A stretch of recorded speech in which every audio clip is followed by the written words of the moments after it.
오케이. 자, 화학을 아무도 모르는 다 치고 이제 모른다 치고 일단 제일 처음에 나오는 게 저기 원소의 주기성과 주기율, 규칙성과 주기율 이런 게 나와져 있잖아, 그죠? 첫 수업이 참 어려운데 잘해보자. 자, 그래서 제일 처음에 우리가 중학교 2학년 때 배웠던 이게 같이 겹쳐지게 돼. 중2 때 주기율표 20번까지 외웠어요. 20? 네. 그 20번까지가 우리가 말할 때 주기율표 중에서 단주기율표라고 얘기를 하고 지금 우리 교재에 나와 있는 건 장주기율표거든. 근데 장주기율표인데 장주기율표 진짜 외울 필요가 없어. 이거는 외우면 안 돼. 이거 외우면 시간 낭비예요. 그러니까 그 뭐지 영재교를 대비하거나 과거를 대비하는 애들도 장주기율표까지 안 외워도 돼. 그러니까 그만큼 화학에서는 가장 기본이 주기율표인 20번만 알고 있습니다. 근데 그거조차도 모르면 좀 힘들어지게 되는 거지. 그러니까 통합과학은 진짜 20번까지는 기억을 꼭 해줘야 된다. 그래서 지금 보면 이렇게 단주기율표를 그리면 이렇게 나온단 말이야.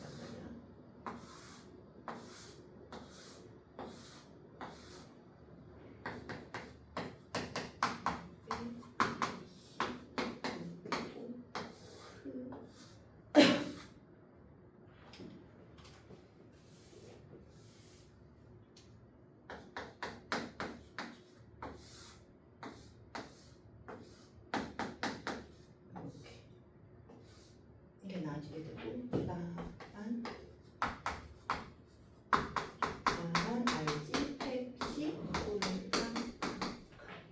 하나 더 이렇게 나죠. 그래서 요까지가 우리가 말할 때 20번까지 이렇게 되는 거거든. 그래서 이거를 외우는 방법들이 되게 많아. 그러니까 어떤 선생님들은 수헬립의 붕탄 질산 플레 나만 알규 인황 염아 카카 이렇게 외우는 경우도 있고 나는 그냥 영어로 그냥 그대로 쓰거든.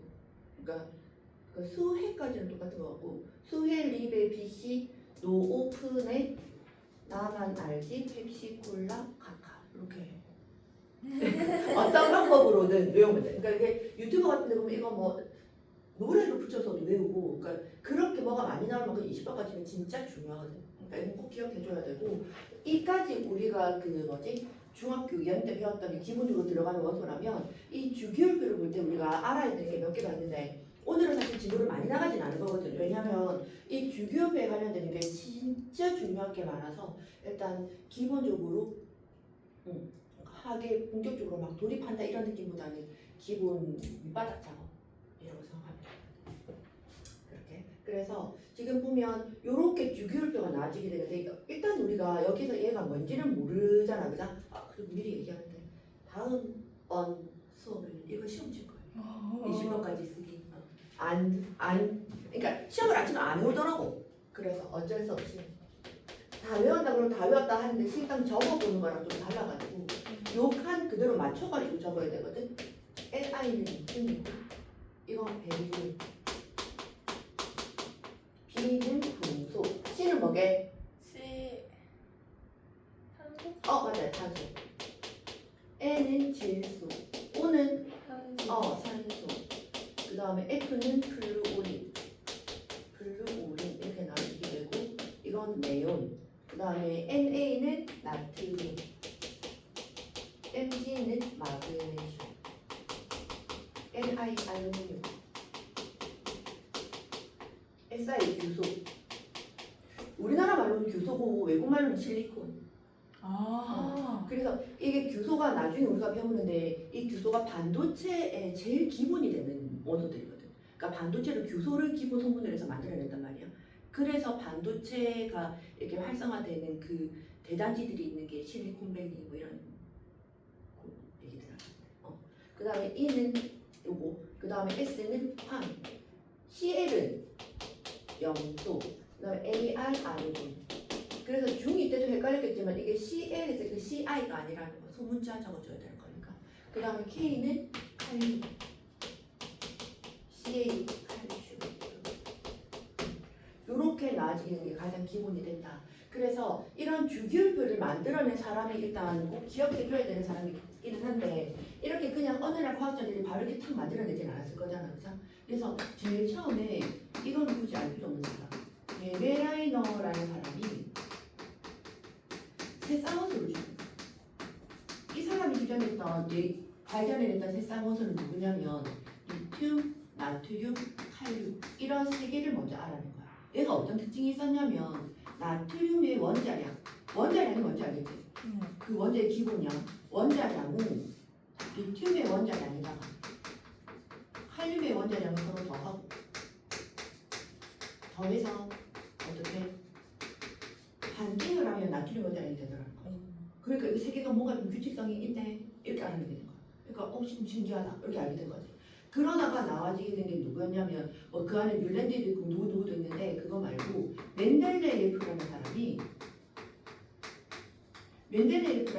제일 처음에 주기율표 이런 표형들을 만들어내기 시작을 했어. 근데 이 사람이 만들어낸 형태는 어떤 거였었냐면 원자량 순으로 표현을 했어. 당연하겠지. 왜냐면 데베라이너부터 주장을 했던 것은 다 원자량으로 얘네들 원소들을 얘기를 하기 시작했단 말이야. 그래서 원자량 순으로 배열을 했어. 원자량 순으로 배열을 하다 보니까 뭔가 규칙에 맞지 않는 아이들이 생기더라는 거야. 그래서 현재는 누구 걸 사용을 하냐면 모즐리라는 사람이 얘기를 한 걸 사용을 하게 돼요. 그래서 지금 우리가 보는 단주기율표, 장주기율표 이건 누가 만든 거다? 모즐리가 만든 거다. 모즐리는 무슨 순으로 배열을 했냐면 원자 번호 순으로 배열을 했어요.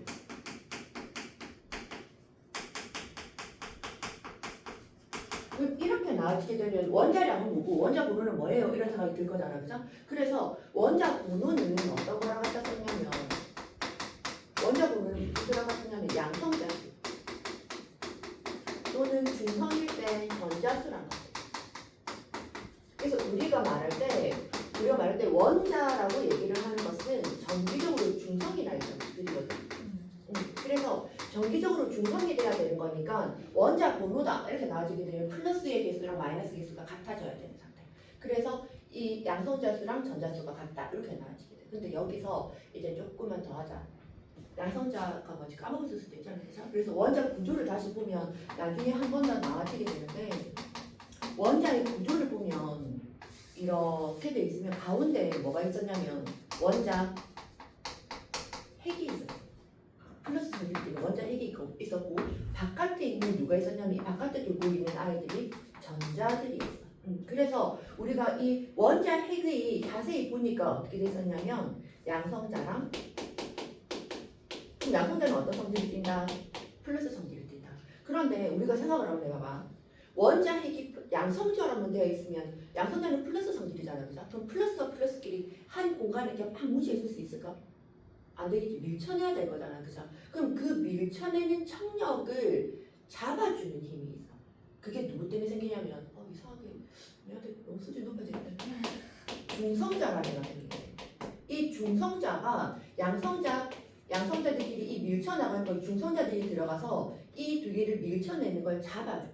그 힘을 뭐라 그러냐면 핵력이라고 얘기를 하는 거야. 그지 몰랐네.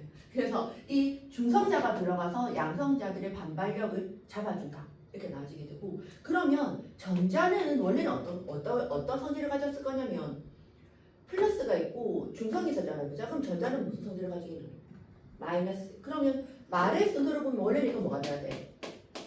음성자가 돼야 될 것 같잖아요. 그죠? 맞지? 순서랑 따지면.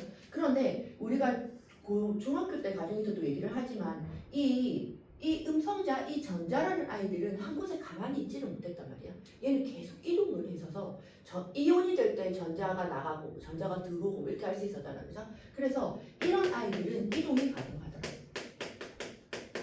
이까지 되죠. 그래서 결론적으로는 음성자는 이동할 수 있는데 음성자의 이동으로 만들어지는 현상이 전기 현상이야. 무슨 말인지. 그래서 전기를 일으키는 가장 기본 입자. 그래서 뭐라고? 전자라고 얘기를 하게 돼요. 그래서 오히려 음성자라는 게보다는 전자 쪽에서 물리 쪽에서는 그 음성자를 전기를 일으키는 가장 기본 입자이기 때문에 오히려 음성자보다는 전자 쪽으로 이렇게 포인트를 잡아서 과학에서는 얘기를 하게 돼요. 그래서 양성자랑 중성자는 있는데 음성자는 왜 없어요가 아니라 음성자보다는 물리적으로 전기 현상을 일으키는 입자라는 게 더 강한 임팩트가 있기 때문에 얘가 전자라고 얘기를 합니다. 이렇게 나눠지겠다. 그래서 원자 보면은 여기 있는 양성자수랑 전자수랑 같다. 까지 되지. 그 다음에 원자 양은 뭐랑 같으냐면 양성자수랑 중성자수를 더해준 거란 말이야. 그래서 지금 보면 멘델레이프는 양성자수랑 중성자수를 더한 걸 가지고 이제 저 주기율표를 완성했다면 모듈리는 양성자수 하나, 전자수 하나 가지고 저렇게 배열을 하게 됐다. 이렇게 나눠지게 돼. 그러면 결론적으로 얘기를 하게 되면 얘가 지금 원자 고론수를 배열했다 했잖아. 그죠? 그럼 수소는 몇 번? 1번. 헬륨은 2번. 그 다음에 3, 4, 5, 6, 7, 8, 9, 10, 11, 12, 13, 14, 15, 16, 17, 18, 19, 20. 그래서 20개까지는 꼭 기억해다 해줘야 된다. 이렇게 나눠지게 돼. 여기까지 이해되죠? 이거 필기 좀 할까요? 종이 줄까? 있으면 좋겠죠? 내가 좀 필기가 좀 많아요.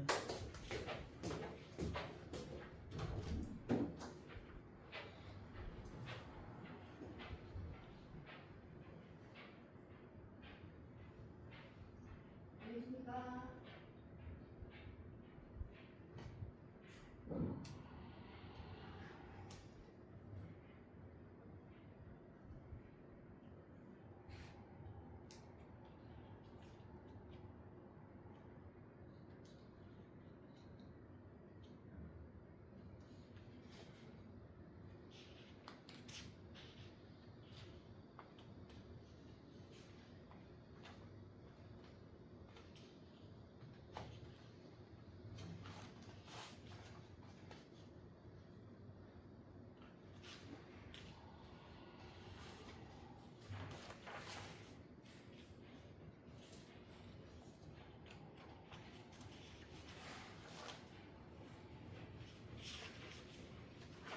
혹시 모르니까 거기다가 이거 꽂아가지고 계속 필기하면 될 것 같아.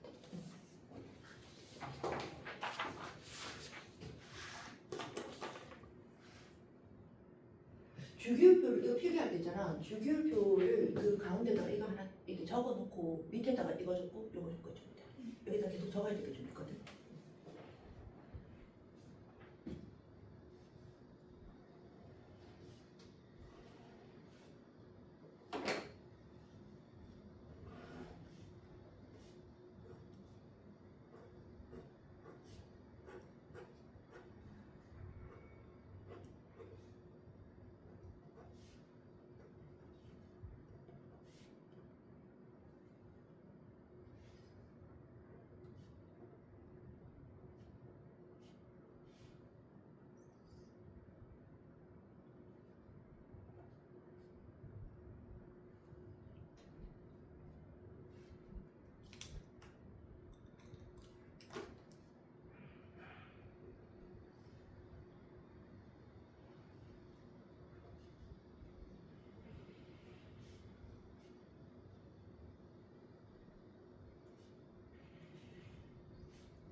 아, 맞다. 필기하면서 그거 일정 조금 해야 되는데 우리가 그 중3이 방학이 너희들 언제까지야?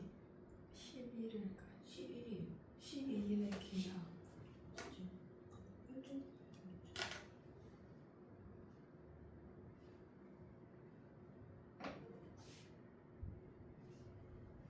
12일에 계약한다고? 네. 8번 수업을 해야 되는데? 그래가지고. 그런데 우리가 다음 주에 방학이잖아. 네. 아, 방학 때 할까? 저는 괜찮긴 한데. 조금 더 일찍 와도 되겠어, 방학 때? 그러니까 나 일찍 안 돼. 화요일은 일찍 되겠네. 나는 얘기를 한 게 보통 애들이 18일에 계약을 많이 하더라고. 네. 그래서 6회 수업은 나오는데 2번을 더 채워야 돼서 이거를 따로 좀 더 하자. 요일을 좀 더 정해보자. 이 얘기를 하려고 했는데 이런 이 완전 이거 어떻게 하면 좋지? 큰일 났네. 12일 날 계약이라고? 네. 그럼 이번 주에 3번 하고 다음 주 월요일 날 한 번 하고 3번이 나가시네. 얘 월수금이 바쁘던데 10시부터 12시까지 수학하면 뒤로는 아마 없어. 몇 시까지?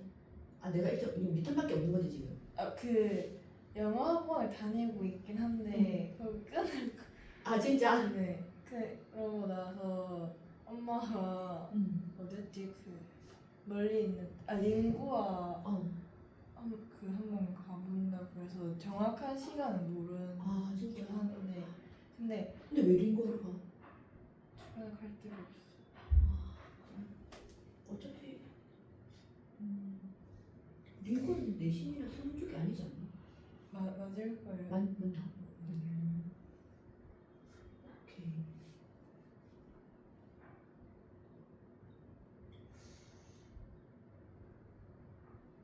우리 금요일 하시잖아. 네. 목요일 목요일 5시 반 전이면은 괜찮아. 목요일 3시간. 3시간 괜찮아. 나 목요일 6시 반부터 수업이거든. 네. 그래서 목요일 이번 주 이번 주랑 휴가 끝나는 목요일도 지금 휴가 일정이 있기는 한데 그 친구들이 만나자 이렇게 얘기를 해서 사실 정확하게 날을 안 정해가지고 네. 목요일 날 괜찮을 것 같기는 한데 일단 24일 목요일 3시 반 네. 7시 목요일 3시 반은 확정. 그 다음에 금요일 어차피 하시니까 그죠? 네. 그럼 그렇게 하면 지금 6번 들어가잖아. 네. 6번 들어가고 28일이나? 지우. 네 지우요. 내건 놓고 제거 아니죠? 아니 이거. 제 거예요. 그래. 한 명. 근데 문제는 언제 압니까 부원장님? 얘네들 12일 계약이래요. 그래서 특강은 18일 종강으로 생각을 하고 그대로 안 했어. 아니 저희도 그때 알아요. 지우야. 네? 너를 위해서 이 반을 개강한 거야. 아 진짜? 원래 우리가 4명 이상 안 되면 개강을 안 시켜주는데 김지현 선생님이 특별히 그래도 네가 다니고 있는 학생이니까 특강해주는 거야. 진짜로. 감동이지. 반 없어질 뻔했다. 선생님 덕분에. 좀 드리겠습니다.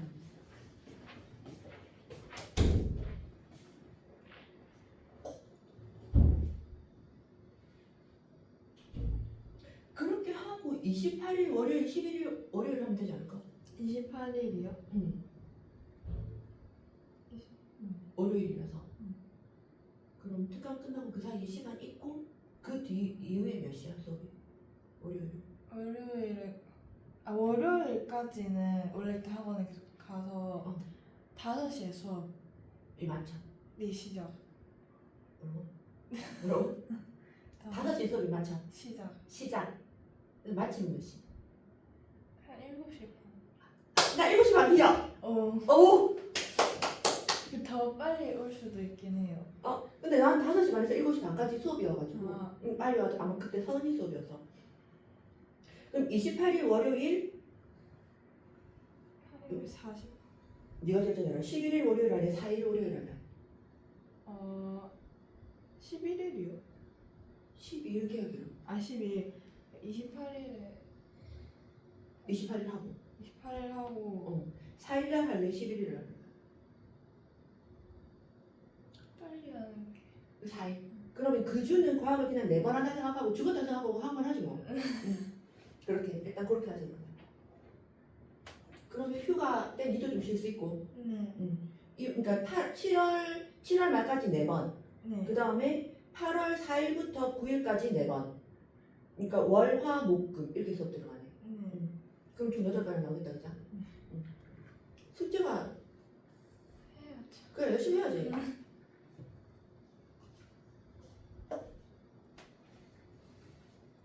영상 보고 있는 애가 저 언제 소파로 이러고 있겠다.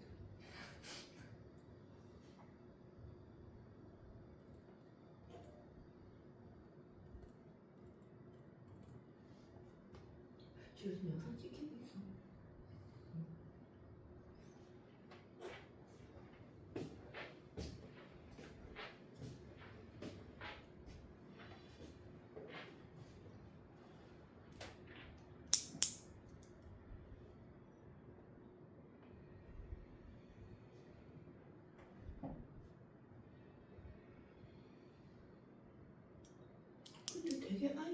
끝났어요 지금 다. 아, 네. 어색함이 끝났어요. 저 나름대로 어. 낯을 안 가려서 그런가? 되게 내가 되게 낯을 많이 가려가지고 보통 1시간 정도 좀 이렇게 헛소리 많이 하고 좀 이렇게 어버버한 사람으로 보여지는데 막가림이 끝난 것 같아 내가. 되게 좋은데?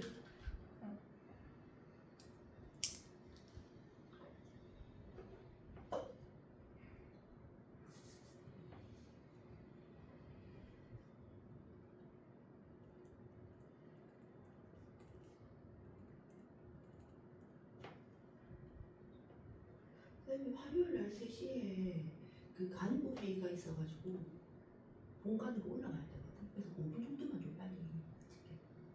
화요일 날만.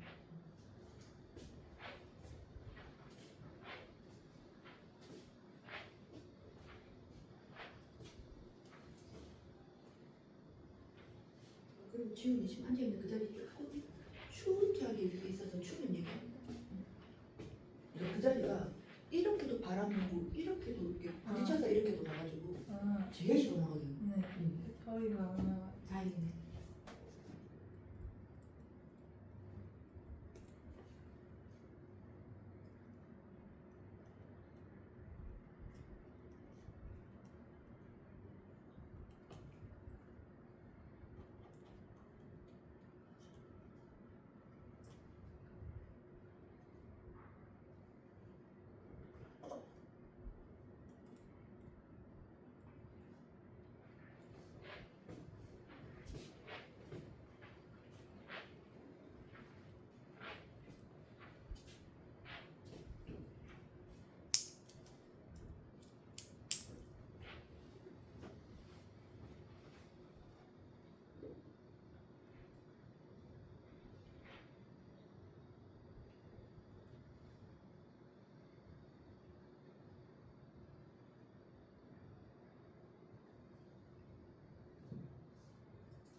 맞네. 어제 딱 방학식이랬는데 어제 저희 오늘 방학. 오늘부터 방학인 거지. 아니, 어제? 오늘 방학식. 오늘 방학식이었어? 네. 근데 1시에 어떻게 왔어? 9시에 끝나서. 가자마자 바로 그냥 잘 가라 이렇게 한 거야? 네. 왜 가? 몰라요. 제가 원래 이 더운 날. 뺄라 했거든요. 응. 근데 빼면 봉사 시간 깎는다 해가지고. 그렇지. 나도 사범대를 나오기를 했는데 어떨 때 보면 학교의 그런 행정들이 참 이해가 안 돼. 너무 비효율적이다. 너무 형식적인 게 많은 것 같아. 맞아요. 그런 그런 분들 그러니까 내가 나 물리교육과 나왔거든 부산대. 왜요? 부산대는 니도 갈 거예요. 부산대 물리교육과 나왔는데 근데 그게 물리교육과에 있는 사람들이 나중에 졸업해서 학교 선생님들이 되잖아. 나는 그러니까 난 임용고시를 한 번도 안 쳤거든. 네. 그냥 처음부터 학원 쪽으로 이렇게 왔단 말이야. 근데 그게 좀 질린 것 같아. 그 사람들을 보면서 너무 융통성 없음. 너무 그래서 대학교 1학년 때도 선배들이랑 많이 싸우고. 그러니까 자기 주장을 얘기를 하는 걸 이렇게 버르장물이 없다. 그렇게 표현을 하더라고. 예비학 선배들도 있고 하니까. 근데 그때도 대학교 1학년 때 염색할 수도 있잖아. 염색하고 귀도 좀 듣고 나름 아주 후줄근하게 다닐 이유는 없으니까. 그런데 1학년이 그렇게 했다는 거 가지고 되게 좀 안 좋게 보고 그래서 나한테 공부를 다시 해서 공대를 가라. 얘는 선생님이랑 안 어울린다. 그렇게 얘기할 정도로 대놓고. 그래서 얘는 네가 가지고 있는 그런 그러니까 안 좋은 게 말고 그런 이런 에너지를 그러니까 사범대에서 이렇게 있기는 아닌 것 같다. 그러니까 이렇게 서클 활동도 풍물놀이 뭐 이런데 아니면 뭐 여하튼 이과에는 니는 안 맞는 것 같아 이런 얘기를 대놓고 하는 거야. 근데 칭찬도 여러분들은 기분 나쁘잖아. 근데 그런 얘기를 모르는 선배, 예비한 선배들까지 다 그런 얘기를 하니까 짜증이 나는 거지. 그래서 술도 좀 이렇게 마셔. 어느 날 제일 내방 선배야. 그 제일 나이 많은 예비한 선배가 나한테 또 그 얘기를 하는 거야. 그 뒤에서 많이 씹었겠지 나를. 선배들이 이렇게. 그래서 나를 이렇게 씹었길래 그 선배도 얘기했겠지. 그러면서 내 술이 이렇게 좀 달달하게 돼가지고 그 선배한테 니 공대 가는 게 어떻게? 또 이렇게 얘기를 하는 거야. 발끈해가지고 선배 이러면서 나는 이제 이해를 할 수 없다. 근데 난 지금도 내 말 듣는 것 같지가 않아. 그러니까 학생들을 2000년을 넘어서 지금 엄청 빠른 속도로 아이들은 생각이나 모든 것들이 지금 선생님들보다 다 앞서가고 있는데 선생님은 1970년, 80년대 이 사고방식을 가지고 있으면 그 갭은 어떻게 하려고 이렇게 후배마저도 이렇게 보다만 주지를 못하냐고. 그러니까 이게 무조건 선배가 생각하는 게 다 옳은 건 아니잖아. 그 다양성들을 인정을 해줘야지 진정한 교사가 아니냐. 말 잘했죠? 너 진짜 말 잘했다고 생각했거든. 근데 나 그날로 선배들한테 왕따 당했어. 그날로 선배들한테 왕따를 당하고 선배들이 나를 왕따하니까 그 선배들의 눈치를 보는 우리 동기들도 있을 거잖아. 그러니까 동기들도 나를 왕따를. 그때부터 나는 아웃사이더. 그래서 진짜 아싸 이렇게 돼버려가지고 이제 그러다 보니까 이게 아르바이트를 학원 쪽으로 온 것 같아. 그러니까 학원에서는 나의 이런 성향이 나쁘지 않은 인 거지. 그러니까 약간 이렇게 틀이 박힌 거 싫어하고 뭐 이럴 수도 있고 저럴 수도 있고 우리는 일단 공부만 열심히 해서 성적 올리면 되는 거고 이런 그런 게 좀 그래서 좀 선생님들 이러면 지금도 선생님 이름 꼰대들 이런 그런 아닌 선생님들도 있는데 그러니까 아직까지도 한 70% 정도는 융통성 없고 꼰대 같은 그런 거. 근데 거기다가 이렇게 요즘 젊은 선생님들도 막 이렇게 약간 이렇게 오픈되어 있는 사람이 있는 반면 젊은 사람임에도 불구하고 되게 고지식한 사람들도 있잖아. 그리고 나이 좀 들었다 해서 다 꼰대는 아니기는 한데 일반적으로 나이 드신 선생님들이 다 이렇게 자기 말이 법이고 자기가 시키는 대로 해야 되고 누구야 이거 와서 지금 이거 해 그럼 그 자리에서 이렇게 딱 해줘야지 이렇게 되고 좀 그런 나는 좀 그렇더라고. 근데 그런 나이이신 분들이 지금 다들 이렇게 약간 직책이 높으시잖아. 그러니까 아직까지도 좀 너무 고생합니다. 다 적었어. 그래서 지금 우리 동기들이랑 연락되는 친구들도 별로 없어.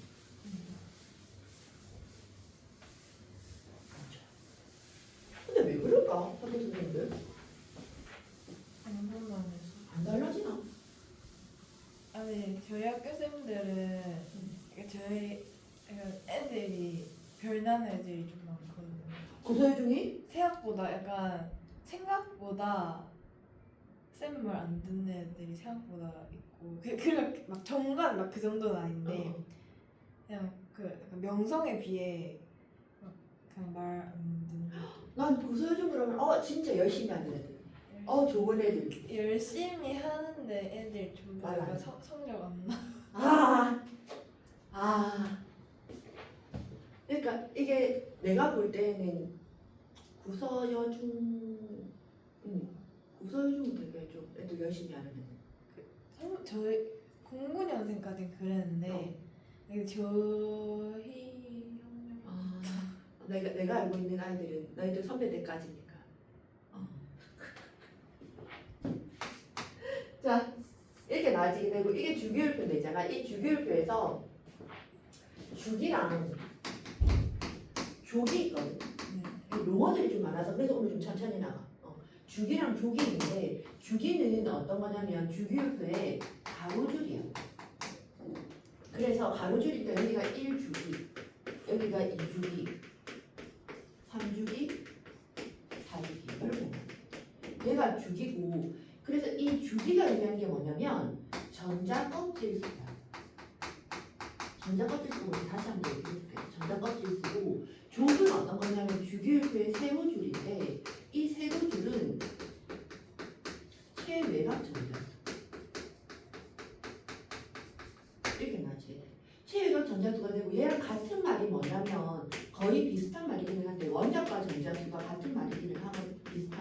근데 차이가 있어요. 그걸 조금 이따가 다시 한번 자세하게 얘기할게요. 일단 이렇게 나눠지게 돼. 그래서 우리가 지금 여기가 1족이고 얘가 2족이고 장주기율표 우리 교재에 있는 걸 보면 분소 위에가 몇 족으로 돼 있어?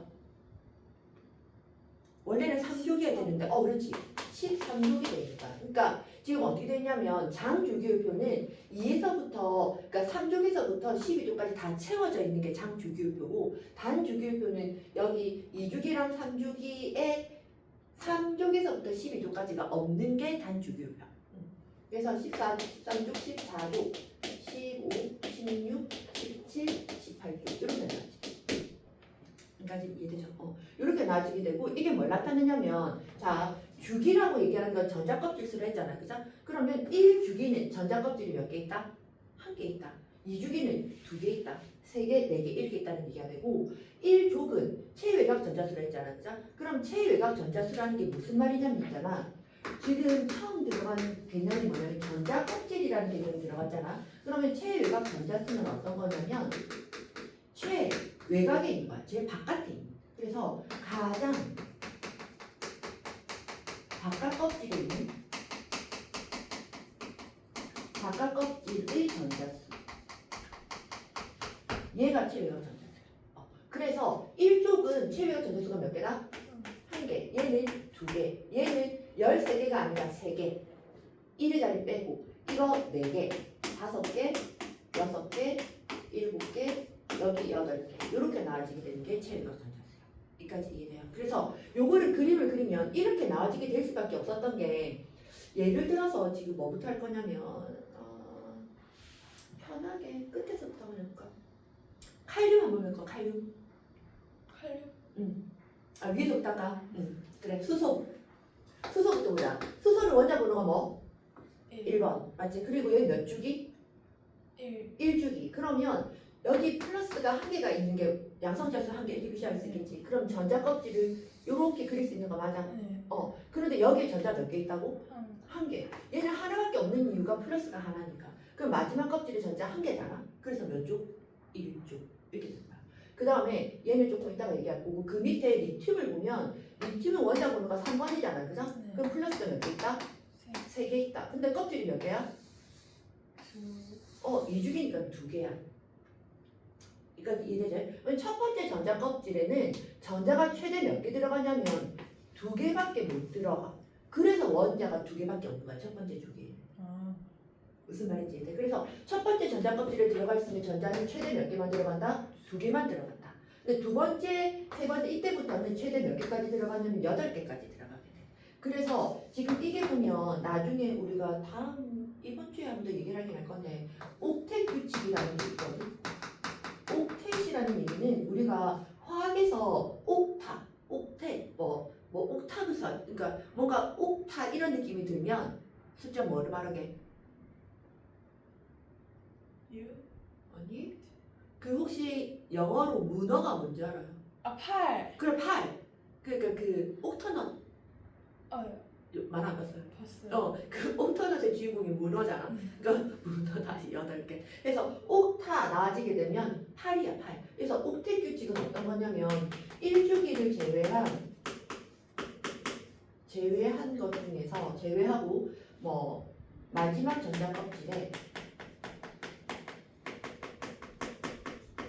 전자 껍질에 8개의 전자가 채워지면 안정된다. 이게 우리가 말할 때 옥텟 규칙이야. 그러니까 이거 가지고 여러 가지 이온들이 나와지게 되거든. 자, 그럼 일단 지금 보면 1주기는 왜 제인지 알겠지? 2개가 되니까. 맞아요. 그러면 2, 3, 4는 최대한 8개가 돼야지 안정된다. 마지막 껍질 8개를 채워줘야 된다. 이까지 되지? 그러면 리튬 같은 경우는 마지막 껍질에 전자가 한 개 있어줘야 되는 거니까 그래서 얘가 1족이다. 이까지 이해돼? 그러면 여기서 있잖아. 옥텟 규칙을 같이 한번 연결을 해보자. 이게 나중에 화학 결합할 때 하는데 미리 얘기를 드릴게. 중학교 때 배웠던 얘기들이라서 지금 이렇게 돼 있잖아. 그죠? 그러면 리튬 같은 경우는 안정되려면 마지막 껍질의 전자가 몇 개? 7개 들어오든지 아니면 한 개가 나가든지 어떻게 더 효율적이야? 나가는 게 낫지. 그러면 리튬 같은 경우는 원래 리튬은 플러스도 3개 있고 마이너스도 원래 3개 있었을 거잖아. 이렇게 보셔야 돼. 그래서 전기도 원래 중성이잖아. 그죠? 그런데 얘네들이 플러스는 변동이 있다 없다. 플러스는 원자 핵은 가운데 이렇게 빵 박혀있기 때문에 플러스들은 이동을 할 수가 없어요. 들었던 기억나죠? 그래서 플러스들은 이동할 수 없기 때문에 전자들만 이동해야 돼. 전자가 그럼 몇 개가 되는 거야? 2개가 돼야 되겠지. 그럼 누가 더 힘이 세? 플러스. 플러스가 더 힘이 세. 그래서 무슨 이온이 된다고? 양이온, 음이온. 양이온. 그렇죠. 그래서 얘가 Ni 플러스 1이 되게 되는 거야. 전자 하나를 잃어서 플러스 1이 되게 되는 거지. 무슨 말인지 이해되죠? 그러니까 이게 중학교 때 중2 때 그냥 단순 암기로 배웠던 것들이 이런 규칙성 때문에 만들어지게 된 거였었거든. 그래서 나트륨도 마찬가지. 나트륨 원자 번호 몇 번? 11번. 여기가 3이었잖아. 그죠? 그런데 지금 여기 보면 좀 8개 돼 있으니까 얘가 3번이었으면 당연히 11 이렇게 나와지게 되겠지. 전자 껍질은 몇 개? 몇 줄기니까? 3줄기니까 3개. 첫 번째 전자 껍질에 전자 몇 개 넣고? 2개 넣고 두 번째 껍질에 몇 개 넣고? 그렇지. 최대한 내가 넣고 싶어도 넣을 수가 없어. 최대한 8개밖에 존재를 안 하니까. 그리고 마지막 껍질에 전자 몇 개? 1개. 이것도 1쭉 이제 나아지게 되겠지. 그러면 나트륨도 이온이 되면 어떻게 된다고? 한 개를 잃어버리면 좋으니까 N에 플러스 이렇게 나아지게 되는 거지. 그럼 같은 원리로 마그네슘 보자. 마그네슘은 플러스가 몇 개? 12개. 그럼 전자 껍질 몇 개? 3교기니까 3개 이렇게 그리면 돼. 이게 있잖아. 내년에 너희들 중간고사 칠 때 서술이나 수행평가에 이걸 그리라는 게 나와. 동그라미 그려가지고 전자 그려놓고 하는 게 나오거든. 그래서 지금 좀 연습을 좀 이따 시킬 거예요. 그래서 여기 첫 번째 전자 껍질에 전자 2개 들어가고 여기 몇 개 들어가고? 8개. 하고 마지막 껍질에 전자 몇 개지? 2개. 이렇게 되는 거지. 그럼 2주. 나아지는 거지. 그럼 얘는 이온이 얘가 지금 마그네슘이었잖아. 그죠? 맞죠? 그럼 마그네슘 이온이 될 때 어떻게 되나? 얘는 어떻게 돼야 되겠노? 이온이 되려면 6개가 전자가 들어오거나 2개가 나가거나 어떻게 되나? 빠지는 게 낫지. 그러면 2개가 나가서 플러스가 이만큼 더 힘이 세지는 거잖아. 그래서 뭐가 된다고? 2 플러스 이렇게 나지. 알겠죠? 그럼 똑같은 원리로 알루미늄 같은 경우는 어떻게 되겠노? 마지막 껍질에 전자 3개 있으니까 5개가 들어오는 거랑 3개 나가는 거랑 나가는 게 더 낫지. 그래서 알루미늄 3 플러스 이렇게 나지. 이해가 돼요? 요까지 필기 좀 할까? 그래서 과학은 안 어려워. 사실 어려운 게 나는 개인적으로 단순 암기로 외우는 거 조금 힘들어 하기는 하는데 그래서 오히려 생물이 조금 어려웠던 것 같아. 재밌죠. 생물 너무 용어들이 힘들어. 아 진짜? 뭐가 제일 재밌대? 생 안에서요? 다 괜찮았는데. 아 진짜? 네. 왜 감각기관 이런 건 나랑 외우는 게 비슷한가? 그러니까 왜 앵무새처럼 외우지는 않거든 내가. 네. 그러니까 생물들에 어떤 이유가 있으면 그 현상들이 나타나는 거죠.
재밌지?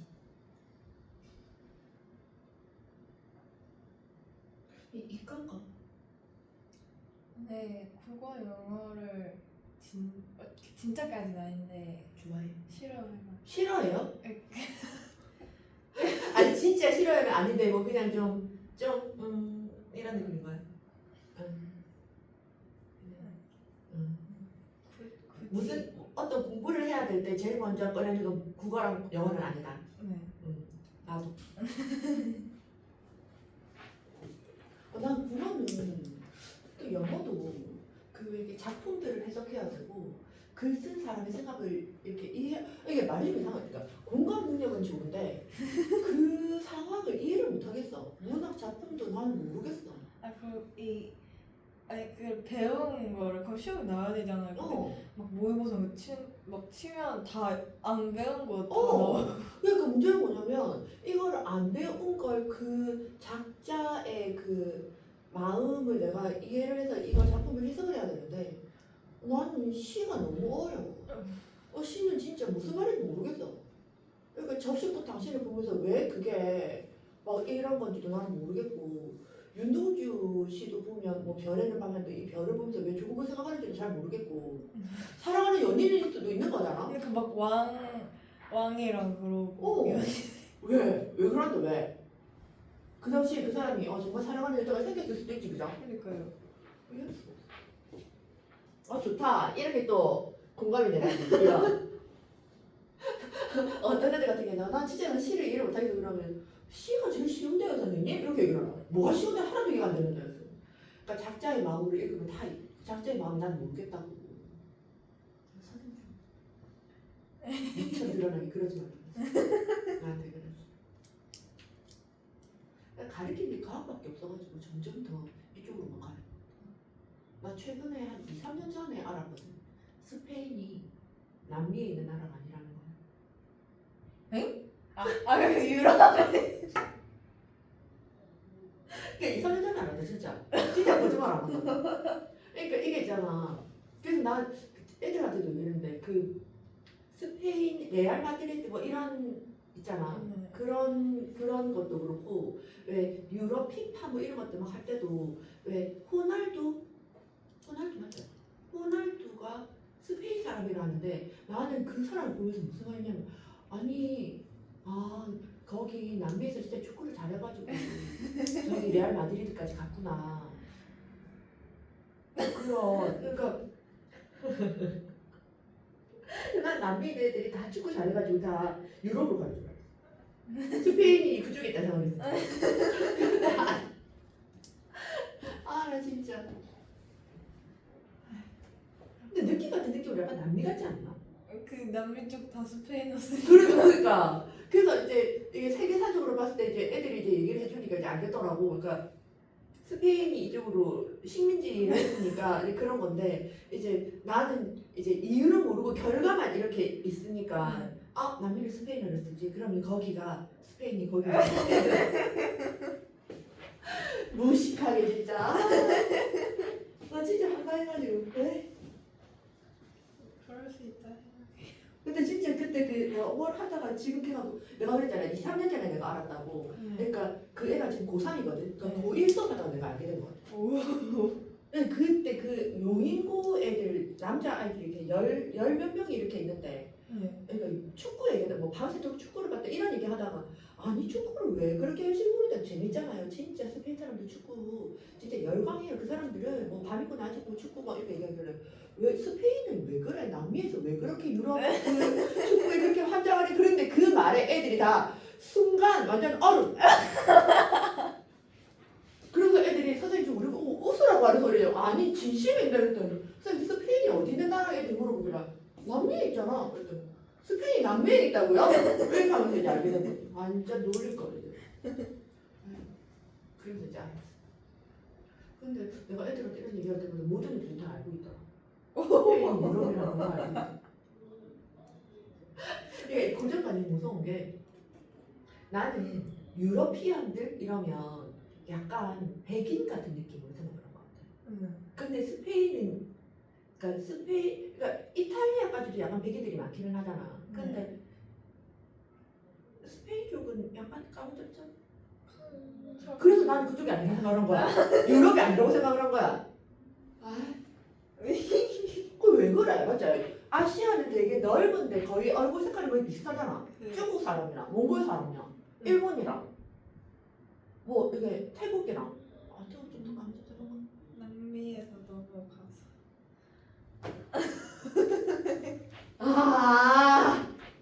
아, 오, 이해됐어, 이해됐어. 네. 완전 딱 와닿네. 네.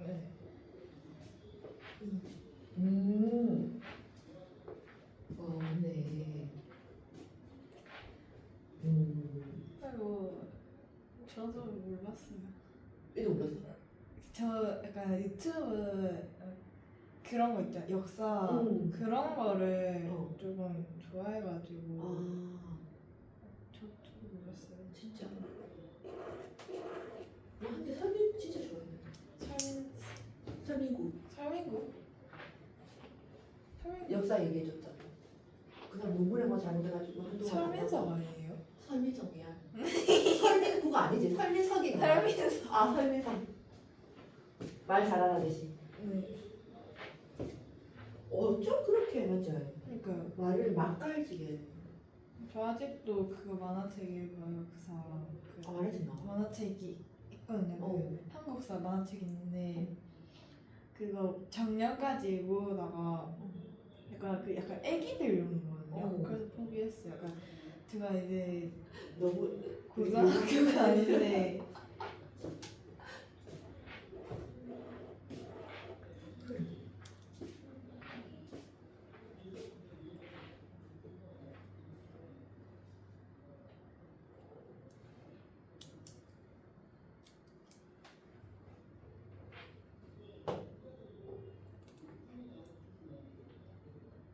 다 했어요? 자, 그러면 이제 연습 한번 해볼까? 이게 한 분이죠. 얼마나 쉬운데? 자, 산소 한번 그려봐. 산소 해보고, 클로린 해보고, 염소, 황, 다 이거 4개만.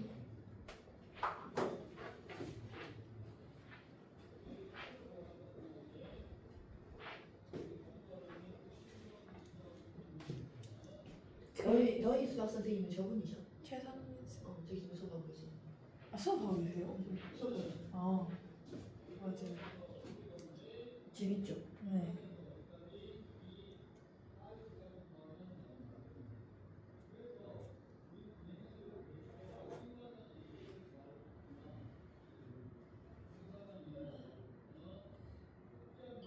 너희들 중학교 친구는 되게 계약이 빠르다. 저 겨울방학이 3달이라서 공사여가지고 그럼 12월 25일 이때부터 해서 2월 말까지 계속 3월 그냥 졸업을 12월 31일에 하고 그냥 그걸 쭉 고등학교 가고. 우리 계산 좋지 않나? 근데 이게 발표가 나중에 나오잖아. 그러니까 뭐라 해야 되지? 고등학교 발표가. 네, 그러니까 이게 예비 소집을 말고 이제 애들 다 같이 볼 수가 없으니까. 맞네. 그거 좀 안 좋네. 네. 그래서 학교 일을 너무 못해요. 저희 막 시간표에도 막 국어 하루에 2시간씩 들어있고. 왜? 몰라. 과학 2시간 들은 날도 있고. 헐.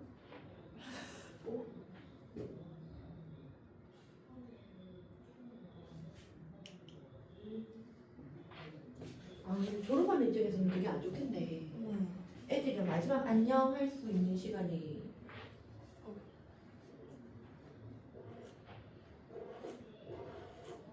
그러니까 졸업식하고 좀 놀고 우리 다음에 못 만나니까 더 재밌게 놀자 뭐 이런 거 해야 되는데 그런 게 없네.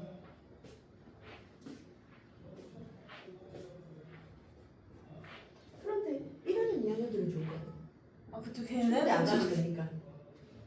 작년에도 저희 그랬거든요. 난 추운 게 너무 싫어서 더운데 다니는 건 더운 거 더 싫어. 원래 여름 좋아했는데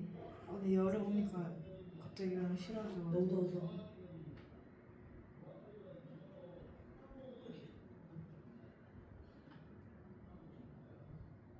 근데 여름에 집에 있으면 엄마한테 잔소리 많이 듣잖아. 공부하러. 그 학원을 움직여야 되는데 학원을 움직이는 것도 덥잖아. 그러니까 오히려 학교 가는 게 낫지. 학교에 가서 그래도 5시까지는 자소리 안 듣고 좀 자도 돼. 영상 찍고 이렇게 편하게 그래도 있었으면 좋겠어. 잘 자. 몇 주기 그것도 적어요? 아, 아니 동그라미 그리다 보면 주기 나오니까. 다 했어? 네. 오케이. 자, 보면 산소는 지금 8번이니까 플러스가 8개. 전자껍질 몇 개? 2개. 그래서 첫 번째 전자껍질을 2개 넣고 두 번째 몇 개가 들어간다? 6개가 들어간다. 이렇게. 그러면 얘가 안정되려면 6개가 다 나가거나 어떻게 되거나 들어. 2개가 들어와야 돼. 그럼 얘는 어떻게 된다고? B 마이너스 이렇게 쓸 수 있겠지. 그럼 우리가 있잖아. 양이온들은 읽을 때 그냥 아까 나트륨 이온, 알루미늄 이온 뭐 이렇게 읽어주면 되잖아. 그런데 음이온을 읽을 때는 얘는 우리가 말할 때 뭐 O2 마이너스 이온 이렇게 읽어도 되기는 한데 우리나라 말로 읽을 때는 이거 뭐라고 된다고? 하나요. 산화 이온이라고 읽어야 된다는 거지. 그러니까 절대로 이게 산소 이온이 아니라 우리가 음이온이라는 걸 확인할 수 있는 건 이 화가 붙어주면 된다. 그 다음 플루오린 같은 경우는 여기다 하나 더 하면 이렇게 그려지게 될 거잖아. 그죠? 플루오린. 그러면 얘는 이온이 되면 마이너스. 그럼 이거 이름은 플루오린 화이. 이렇게 나와지게 되고. 그 다음에 염소 같은 경우도 플러스가 몇 개니까? 17개. 첫 번째 전자 껍질에 전자 몇 개가 들어가고? 2개 들어가고. 두 번째 몇 개 들어가고? 8개. 그냥 곱하기 8로 할게. 그럼 여기 마지막에 몇 개? 7개. 그럼 한 개 더 들어오면 되니까 Cl 마이너스. 맞죠? 그럼 이 Cl 마이너스도 이름이 뭐가 된다고? 염화이. 그 다음에 화는? 황화요. 황화이요. 이 마이너스에서 황화이. 이렇게. 그러니까 요렇게 되는 형태가 그러니까 이렇게 존재를 할 수밖에 없는 이유가 옥텟 규칙 얘기했던 거 마지막 것들이 전자 몇 개가 돼야 된다고? 8개가 돼야 된다고. 그러면 지금 봤을 때 왼쪽 편에 있는 애들이랑 18쪽 빼고 이쪽에 있는 애들은 얘는 전자를 얻으면 되고 얘는 잃으면 되잖아. 그죠? 그러면 어중간하게 14 같은 경우는 어떻게 될까? 얘네들은 전자 4개를 잃기도 그렇고 4개를 얻기도 그렇고 어중간하잖아. 그죠? 그러니까 이런 애들 같은 경우는 전자를 아예 뺏어 오거나 뺏기는 게 아니라 서로가 옆에 있는 아이들이랑 전자들을 공유를 해. 그게 공유결합이에요. 그거 나중에 배워. 이번 주에 끝에 배워지게 될 거예요. 그래서 지금 이렇게 이온들에서 만들어지게 되는 거 우리가 흔히 말하는 NaCl. NaCl은 이온화시키면 Na 플러스가 되고 Cl 마이너스로 이온화가 되잖아. 그러니까 이렇게 되면서 이게 양이온이고 얘가 음이온이 되면서 얘가 인력이 작용해서 결합을 하게 된 거잖아. 그죠? 이런 결합은 무슨 결합을 한다고? 얘는 이온 결합이라고 얘기해. 무슨 말인지. 그런데 지금 이것처럼 전자를 하나 뺏기면 양이온이 되고 하나를 얻으면 아니 몇 개를 얻으면 음이온이 돼가지고 플러스와 마이너스들끼리 결합하는 게 이온 결합이고 서로 뺏고 뺏기는 관계가 아니라 서로 전자들을 사이좋게 공유하자 이런 게 공유 결합이 되는데 궁금하지? 어떻게 되는지 나중에 다 할 거니까 이건 저도 되게 간단하게 얘기해 줄게. 이온 결합은 무슨 말인지 뭐 얘기 안 해도 무슨 말인지 알겠죠? 이렇게 되면 예를 들어서 뭐가 있냐면 제일 공유 결합에 많이 나오는 게 CH4라는 애가 나오거든요. 이거 한 번 더 얘기하자면 이건 다음 시간에 나와지게 될 거야. 이거 이름이 뭐냐면 메테인이야. 메테인인데 얘는 탄소는 전자를 뺏기도 그렇고 빼앗기기도 그렇고 뭐 좀 그렇잖아요. 그래서 일단 플러스가 몇 개 있다고? 6개 있고 전자 껍질 몇 개 있고? 2개 있고 맞지? 그럼 첫 번째 전자 껍질에 전자 2개가 들어가고 두 번째는 4개가 이렇게 들어가요. 이해가 돼요? 그러면 이렇게 4개가 돼 있을 때 얘네들은 전자들을 어떻게 한다? 서로 공유를 하려고 한다. 그 공유하는 게 어떻게 되는 거냐면 여기에 수소가 붙는데 수소는 우리 아까 얘기했을 때 플러스가 있고 얘가 이렇게 되는 거잖아. 그죠? 그럼 이것도 어떻게 따지면 뭐 수소의 특징상 전자를 잃기 쉽기는 하지만 요대로 보면 전자 하나가 들어올 수도 있고 지가 하나 나갈 수도 있는 거잖아. 그죠? 그래서 얘는 공유결합이랑 이온결합이 동시에 같이 일어날 수 있어요. 그런 특징들이 있기 때문에 그런 게 수소밖에 없어요. 수소만 기억해 주면 돼요. 그래서 요거 같은 경우도 어떻게 되는 거냐면 여기 이쪽에서 지금 수소가 이렇게 있을 때 이렇게 공유를 한다고. 지가 가지고 있는 전자 하나랑 탄소들이 가지고 있는 전자를 공유해서 첫 번째 전자값들이 전자 두 개를 만족하게 되는 거죠. 요런 게 공유결합. 그러면 여기도 어떻게 되겠노? 수소가 있을 때 수소가 이렇게 돼서 이렇게 전자들을 공유하게 되는 거죠. 여기도 무슨 그림인지 알겠잖아. 네. 응. 아. 이렇게. 어. 이렇게 재밌는 게 화학이라고. 어. 이렇게 만들어져요. 근데 이거를 맨날 이 안에 동그라미까지 다 그리기가 사실 좀 귀찮잖아. 그래서 화학원에서 나오긴 하는데 미리 얘기를 하면 이걸 어떻게 하냐면 어쨌거나 결합에 관여하는 것은 마지막 껍질에 있는 전자들이 결합에 관여하게 되지. 그래서 마지막 껍질에 있는 전자를 점으로 표시를 해. 점으로 표시를 하는데 총 몇 개가 들어가야 되지? 여기 총 마지막 껍질에 전자 몇 개? 네. 다 8. 8개. 8개가 들어가지고 하니까 이거를 막 지 마음대로 찍어도 되기는 되는데 좀 이쁘게 찍으려고 하니까 4등분을 해가지고 전자를 이렇게 찍게 되는 거예요. 무슨 말인지 알겠어요? 이게 훨씬 더 낫잖아. 이렇게 돼 있고 여기다가 뭘 적는다고? 수소를 그려본다고. 수소는 마지막 껍질에 전자 몇 개지? 한 개. 그러니까 이렇게 해서 오. 이렇게 해서 수소. 이렇게 수소. 이렇게 수소. 그럼 수소 입장에서 전자 몇 개를 만족했다고? 2개. 탄소 입장에서 몇 개를 만족했다고? 8개. 그럼 옥텟규칙 만족한 거지. 이렇게. 이게 루이스 전자정식이에요. 루이스가 만들었고 전자를 뭐로 표시하는 거? 점으로 표시하는 거. 이렇게 만들어야 돼. 그래서 이렇게 학교 선생님들이 이렇게 적어도 되고 루이스 전자정식도 다 인정을 해주시거든요. 그러니까 편한 대로 그리면 돼. 이게 공유결합이에요. 이게 이번 주 마지막에 배워요. 여기까지 좀 그릴까요?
이렇게 나아지게 되고 이제 조금만 더 해볼게. 여기서 있잖아. 이제 마지막으로 남아있는 게 원자과 전자수랑 체외각 전자수 얘기를 좀 해야 되거든. 그러니까 여기서 지금 내가 파이 1이라고 적은 것은 체외각 전자수예요. 맞아요? 그런데 이게 우리가 지금 족이라고 얘기를 하는 걸 만약에 체외각 전자수라고 적으면 뭐가 문제가 되냐면 헬륨이 문제가 돼. 헬륨은 체외각 전자수가 몇 개지? 2개잖아. 그죠? 근데 2개면 얘는 원래 어디로 가야 되겠노? 이쪽으로 가야 되겠죠. 그런데 얘는 첫 번째 주기에 있는 이 헬륨 같은 경우는 최대로 들어가는 게 전자 2개밖에 없잖아. 그런데 마지막 껍질에 전자가 2개니까 얘를 여기다가 적으면 우리가 주기율표는 뭔가 주기적으로 성질들이 이렇게 주기적으로 나타난다. 성질이 알고 주기적으로 나타난다. 이 얘기가 되는 거잖아. 그러니까 리튬이랑 나트륨이랑 칼륨은 주기적으로 성질이 좀 비슷하더란 말이야. 다 플러스 1의 이온이 되고 얘는 다 플러스 2의 이온이 되는데 여기에 헬륨이 들어가게 되면 헬륨은 이온이 된다고 안 된다고? 안 되잖아. 그 자체가 안정적이니까. 그러니까 여기다 헬륨을 적을 수 없어. 그지? 그럼 이 헬륨은 어디로? 18쪽에는 여기로 들어가야 될 거잖아. 그죠? 그러니까 원자과 전자수를 조기다라고 얘기를 하기에는 헬륨이 너무 치명적으로 대놓고 말이 안 되는 게 되는 거야. 그래서 어떤 말을 쓰게 되냐면 원자과 전자수를 얘기하는 거야. 원자과 전자수는 어떤 거냐면 2가지가 같이 포함돼야 되는데 최외곽 전자수기는 한데 얘가 이거에다가 뭐가 결합을 해줘야 되냐면 화학 결합에 관여하는 거야. 화학 결합에 관여를 해야 되는 전자수를 원자과 전자수라고 얘기를 합니다. 그러니까 화학 결합에 관여한다는 얘기는 아까 우리가 이온이 될 때 전자 1개를 잃고 뭐 2개를 잃고 그런 전자수를 말하는 거거든. 그러면 지금 여기서 헬륨이랑 네온이랑 아르곤 이런 아이들이잖아. 이런 아이들은 이 자체로 어떤 상태라고? 안정돼 있잖아. 그죠? 안정돼 있다는 얘기는 이온이 된다 안 된다? 이온이 안 된다. 그러면 전자를 잃고 얻을 전자들이 있다 없다? 없다. 그래서 이걸 다시 쓰면 이온이 안 되니까 반응에 관여하는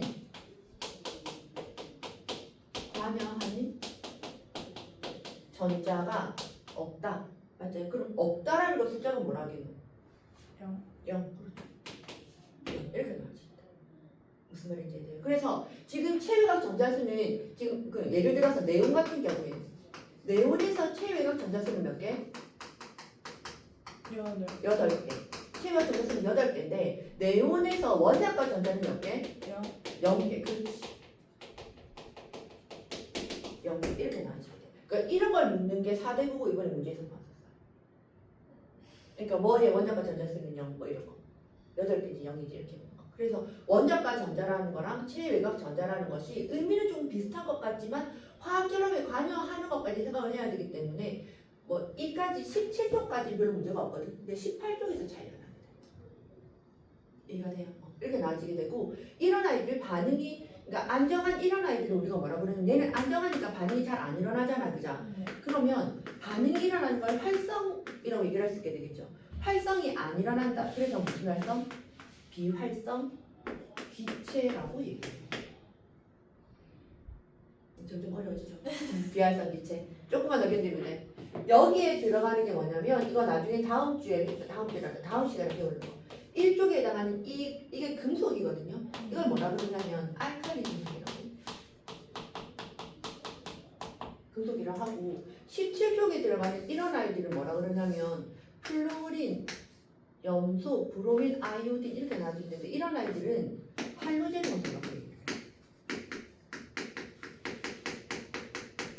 그래서 지금 내가 얘기를 한 건 오늘 지금 내가 얘기를 한 건 주기율표에서는 이렇게 주기율표로 나타내고 있다는 건 어떤 규칙성들이 있다.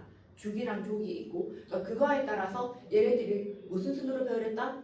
원자 분모 순으로 이걸 배열을 한 게 주기율표다. 무질리가 만든 거고 그래서 주기가 의미하는 것은 전자 껍질수, 족은 마지막 껍질의 전자수. 그런데 다시 더 명확하게 얘기를 하게 된다면 화학 반응에 관여하는 전자수가 원자과 전자수 이렇게 나눠지게 된다. 그래서 같은 족이면 뭐가 같다? 원자과 전자수가 같다. 그래서 거의 비슷한 화학적 성질을 가진다. 그래서 다음 주에 다음 주라는 그 다음 시간에 배우는 게 여기서 알칼리 금속은 어떤 성질을 가지나 할로젠 원소는 어떤 성질을 가지냐 이런 특징들을 우리가 배워야 된다라는 얘기야. 그래서 지금 여기 체외각 전자수랑 원자과 전자수 적은 것만 한 번 더 마무리하면 될 것 같아. 거의 다 끝나가. 오늘 숙제는 따로 없을 거야. 너무 좋죠. 왜냐면 지금 우리 교재로 1페이지까지는 딱 진행할 거거든. 그러니까 이쪽에 알칼리 금속이랑 할로젠 원소는 그거대요. 내용이 도저히 끊겨버려가지고.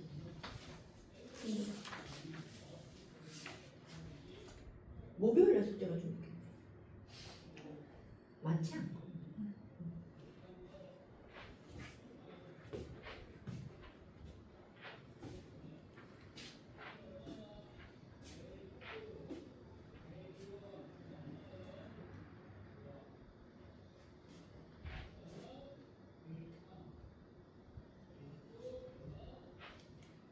치유력 진자랑 원자력 진자에서 이해되셨어 말이지.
됐어. 조금 쉬고 싶진 않죠? 조금 빨리 끝나면 되잖아. 오히려 그게 더 낫지 않나? 네.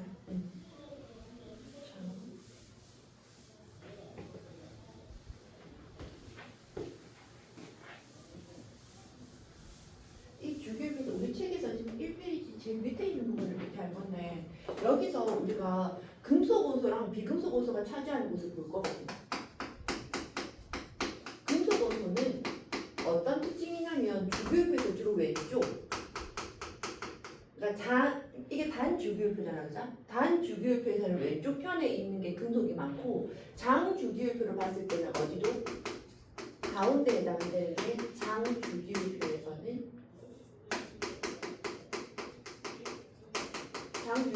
가운데까지. 그래서 왼쪽이랑 가운데 있는 게 금속 원소 같아. 금속은 우리가 말할 때 금속은 우리가 열과 전기의 전도도가 있다.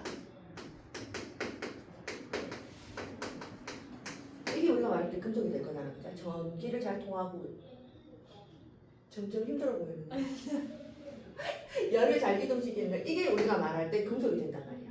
그러면 아까 얘기했던 거 기억나는지 모르겠는데 전기 현상이 생기려면 뭐가 있어야 된다고? 뭐의 이동이 전기?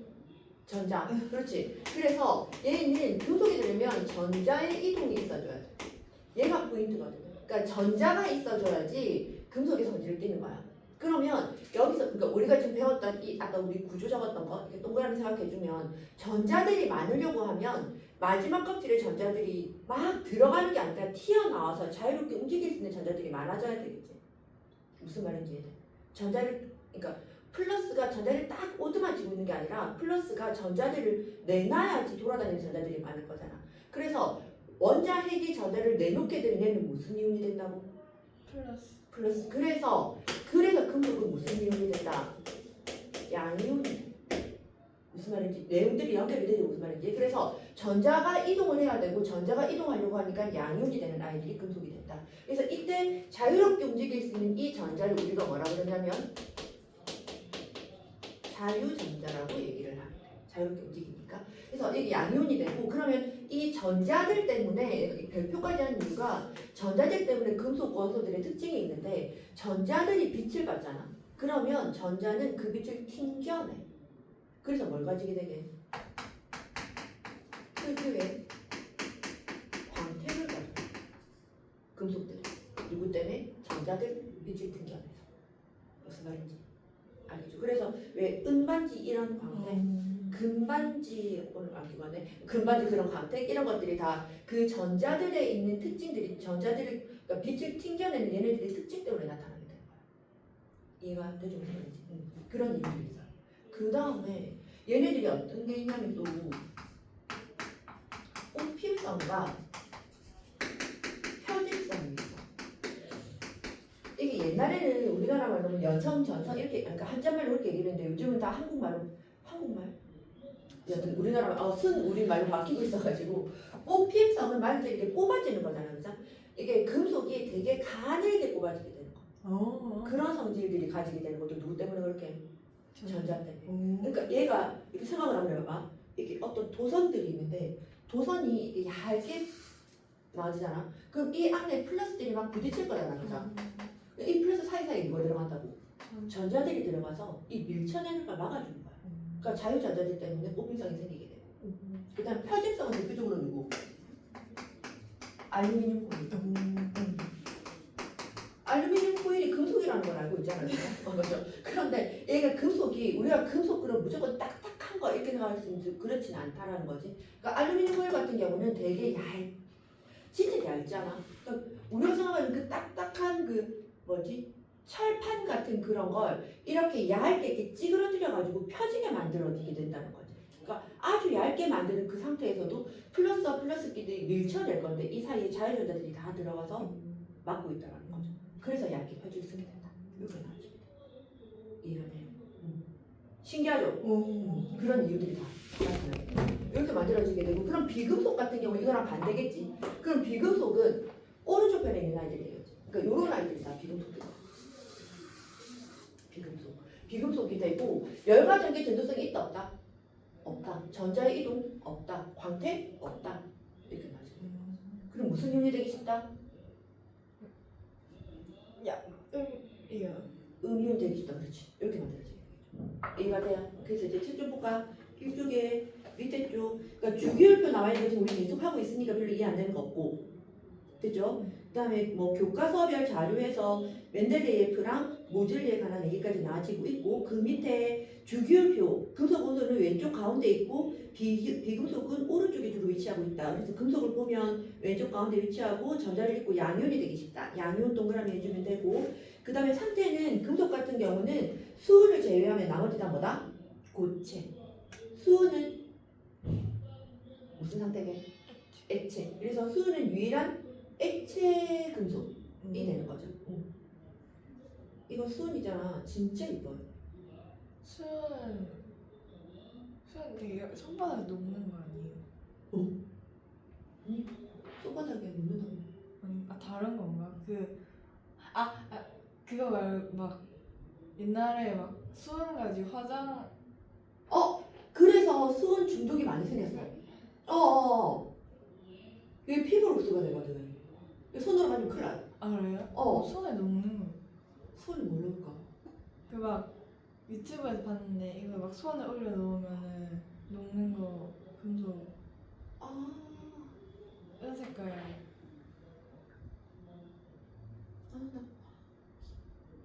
뭔지는 알겠는데 떠오르진 않네. 여튼 그러니까 그 수는 손바닥에 안 놔둬도 액체로 존재해요. 진짜요? 그래서 상온에서 액체로 존재하고 있어. 그러니까 사람 체온은 36도잖아. 네. 그 정도가 되어서 녹는 게 아까 그 기억이 안 나는 그 금속이고 이제 수은 같은 경우는 그냥 여기 이렇게 수은 떨어뜨리면 수은이 이렇게 떼고떼고 굴러가요. 진짜 예뻐.